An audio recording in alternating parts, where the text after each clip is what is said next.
ساری دنیا اکٹھی ہو جائے، پوری دنیا کے وسائل اسلام کے مقابلے میں کھڑے ہو جائیں، جمع ہو جائیں، خرچ ہو جائیں، اسلام کی دعوت، اسلام کی تبلیغ کوئی بھی بند نہیں کر سکتا، اس کا راستہ کوئی نہیں روک سکتا۔ عقیدہ ختم نبوت کا اظہار و اعلان اور اس کی دعوت و تبلیغ دنیا کی کوئی طاقت نہیں روک سکتی۔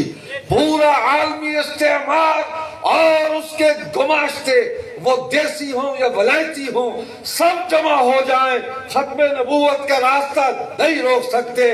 پوری دنیا کے کفار و مشرکین، منافقین جمع ہو جائیں، صحابہ و اہل بیت کی عظمت کو نشان نہیں لگا سکتے، داغدار نہیں کر سکتے، حسین کا نام نہیں مٹا سکتے۔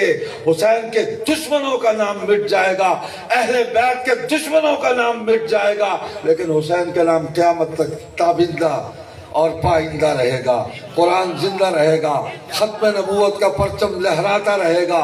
امیر شریعت نے آخری پیغام ہمیں یہ دیا، مسلمانوں عقیدہ ختم نبوت پر آنچ نہ آئے اور پرچم ختم نبوت گرنے نہ پائے۔ اللہ آپ کو جزائے خیر دے، آپ عقیدے کو بھی سنبھالے ہوئے ہیں، پرچم کو بھی سنبھالے ہوئے ہیں، اور انشاءاللہ یہ قافلہ سیدھا جنت میں جائے گا۔ حضرت مولانا اللہ وسایا دامت برکاتہم، حضرت مولانا خواجہ عزیز احمد صاحب مدذلو تشریف لے آئے۔ بس ان بزرگوں کی دعائیں، ان کی سرپرستیاں شامل حال ہیں۔ آپ ان کی قیادت اور سیادت میں اس پرچم کو لے کر آگے بڑھتے رہیں، انشاءاللہ کامیابی آپ کے قدموں میں ہے۔ والسلام علیکم ورحمۃ اللہ وبرکاتہ۔